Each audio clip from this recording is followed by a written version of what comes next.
remember when I told you Tim Walz is involved right from the get-go? Listen to these details. And they're even denying that they have a manifesto when they've got a letter. Very strange. Carry out these crimes that night. That leaves us with the why. Why did Vance Belter do this? Why did he carry out this political assassination? That's a harder question. The investigation has confirmed that this was an act of political extremism. Vance Belter set out that night to commit a targeted political assassination.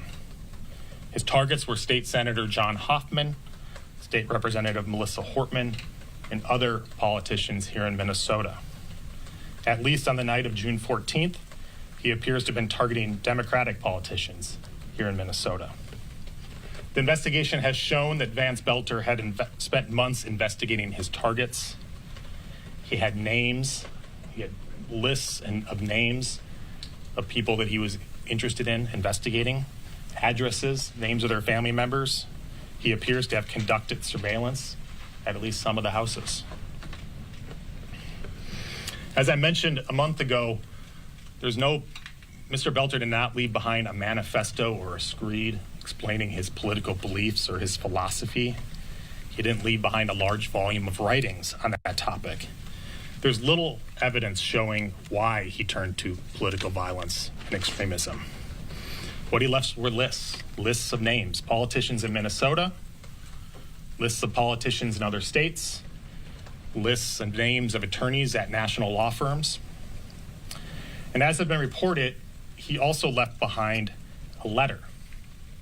During the manhunt that weekend, Belter drove to an area near his farmhouse in Green Isle, Minnesota. He abandoned a car there with a cowboy hat on the hood of the car. And inside of that car, he left a letter. Now, that letter is going to become public here today in the search warrant, and I want to talk a little bit about it here right now. The letter is addressed to the FBI Director, Kash Patel. It's a handwritten letter. In it, Vance Belter confesses to being the man who shot the Hoffmans and the Hortmans that night and who had been on the run all weekend. In the letter, Vance Belter claims that he had been trained by the U.S. military off the books and that he had conducted missions on behalf of the U.S. military in Asia, the Middle East, and Africa. In his letter, Vance Belter claims that Governor Tim Walz of Minnesota wanted him and approached him about killing United States Senator Amy Klobuchar and Tina Smith. Belter claims in the letter that he wanted nothing to do with Governor Walz's plan and that he would go public if he insisted. Belter claims that people threatened to hurt his family if he didn't participate in this plan to murder Senators Klobuchar and Smith. Belter says in his letter that he met with people to talk about the request. And then when he arrived at the meeting, some people were waiting to kill him.